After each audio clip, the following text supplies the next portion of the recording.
যুক্তরাষ্ট্রের ওয়াশিংটন ডিসিতে মাঝ আকাশে উড়োজাহাজের সঙ্গে হেলিকপ্টারের সংঘর্ষ হয়েছে। স্থানীয় সময় রাত ৯টার দিকে রিগান ওয়াশিংটন জাতীয় বিমানবন্দরের কাছে সংঘর্ষের ঘটনাটি ঘটে। যুক্তরাষ্ট্রের ফেডারেল এভিয়েশন অ্যাডমিনিস্ট্রেশন জানিয়েছে, পিএসএ এয়ারলাইন্স নামক উড়োজাহাজটিতে আনুমানিক ৬৪ জন যাত্রী ছিলেন। তবে দুর্ঘটনার সময় ঠিক কতজন ছিলেন তা এখনও নিশ্চিত নয়।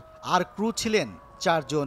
অন্যদিকে মার্কিন সেনাবাহিনীর ব্ল্যাক হক হেলিকপ্টারটিতে ৩ সেনা সদস্য ছিলেন। তবে হতাহতের সংখ্যা এখনও জানা যায়নি। নাম প্রকাশে অনিচ্ছুক এক কর্মকর্তা বার্তা সংস্থা রয়টার্সকে জানিয়েছেন, ব্ল্যাক হক সামরিক হেলিকপ্টারে থাকা সেনাদের পদমর্যাদা জানা যায়নি। তবে ওই হেলিকপ্টারে ঊর্ধ্বতন কোনো কর্মকর্তা না থাকার তথ্যটিও নিশ্চিত করেন।